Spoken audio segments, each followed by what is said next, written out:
will be our last mission. Let's make it count. So what's the play? You want to bring down the syndicate? It's impossible.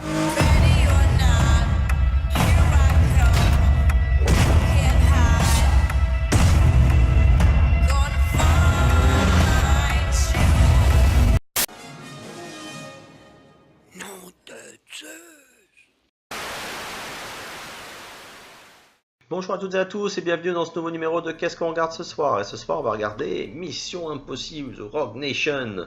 Déjà le 5e opus de Mission Impossible. Et ça qui est rigolo, c'est qu'on se dit déjà 5, mais le premier il date de 96 quand même. Donc déjà 20 ans pour faire 5 films.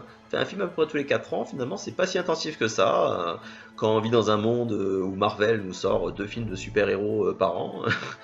Finalement, un Mission Impossible tous les 4 ans, c'est pas si excessif que ça.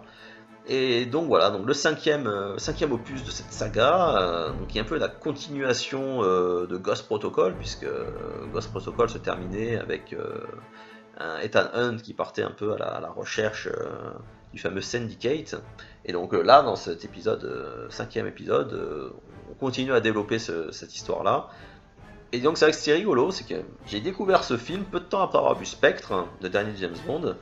Et ça traite à peu près d'un sujet similaire, parce que dans Spectre, James Bond se retrouve à enquêter sur une sorte d'organisation occulte et mystérieuse qui en fait contrôle le monde en sous-main sans que personne ne se soit jamais rendu compte.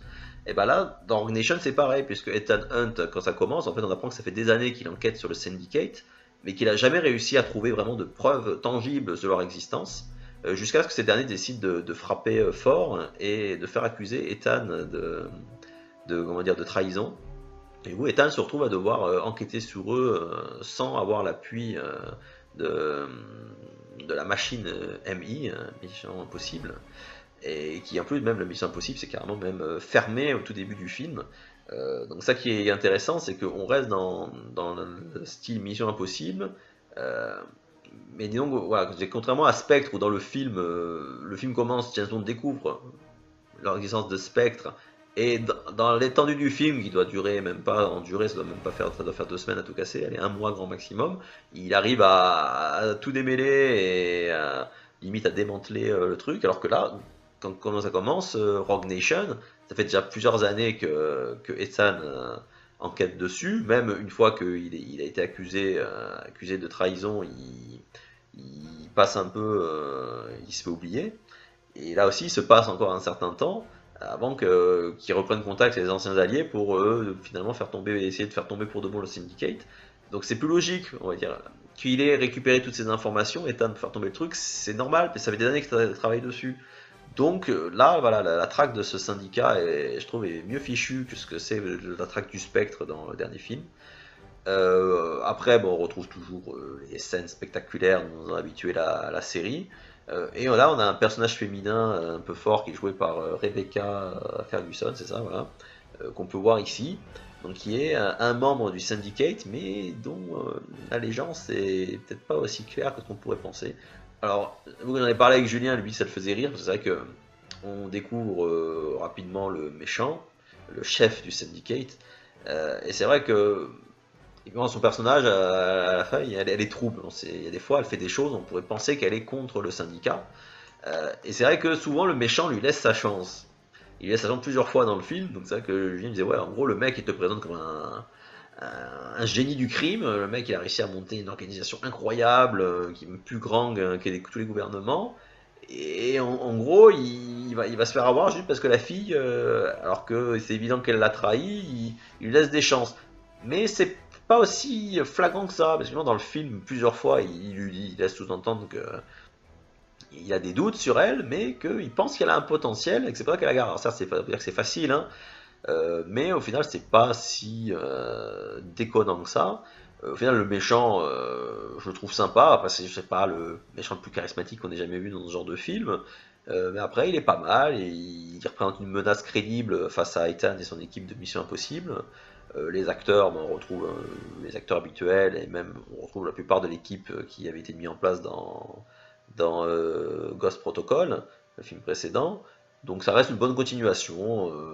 voilà, ça révolutionne pas le film, on va dire, d'espionnage, c'était Mission Impossible, mais c'est un bon film. Voilà, souvent les franchises, des fois, il y a des épisodes qui sortent et qui baissent hein, pour rester dans James Bond. C'est vrai que la réécriture récente avec Daniel Craig, Casino Royale, ça avait été une très bonne surprise. Ensuite, Quantum of Solace, ça avait été moins une réussite, on va dire. Puis après, Skyfall était venu, qui avait été pas mal.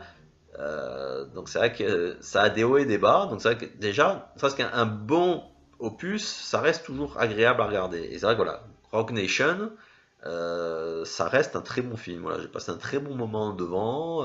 Je me suis pas ennuyé. Il n'y a pas des moments où j'ai regardé la montre en me disant bon c'est bientôt fini. Non, franchement, plus voilà, quand ils arrivent encore à faire des scènes de cascade impressionnantes. C'est la marque de fabrique, on va dire, de la saga Mission Impossible. C'est vrai que quand on sait que Tom Cruise les fait lui-même, c'est encore plus impressionnant. Et donc franchement non, voilà, encore pour moi c'est encore une très bonne entrée dans cette franchise, je veux dire qui, alors, pour moi hormis le film avec de John Woo le deuxième que j'ai pas du tout accroché, je trouve que jusqu'à présent Mission Impossible il n'y a pas vraiment eu de fausse, en dehors de cela c'est du tout bon pour moi, c'est 4 sur 5 de bon, c'est quand même pas mal, hein, on peut pas dire ça de toutes les franchises. Donc franchement, voilà, je vous conseille, si vous aimez bien Mission Impossible, ce Rogue Nation il est vraiment très bon. Même de manière générale, si vous aimez bien un peu les films d'action, d'espionnage, ce Rogue Nation c'est une valeur sûre. Moi je lui mets un solide 7,5, parce que franchement un très très bon moment, et toujours un Tom Cruise au top, donc que demande le peuple. Voilà, bah écoutez, j'espère que cet avis vous aura éclairé dans votre choix de visionnage. Comme d'habitude, n'hésitez pas à laisser vos impressions en commentaire, et je vous dis à très bientôt pour un nouveau numéro de Qu'est-ce qu'on regarde ce soir.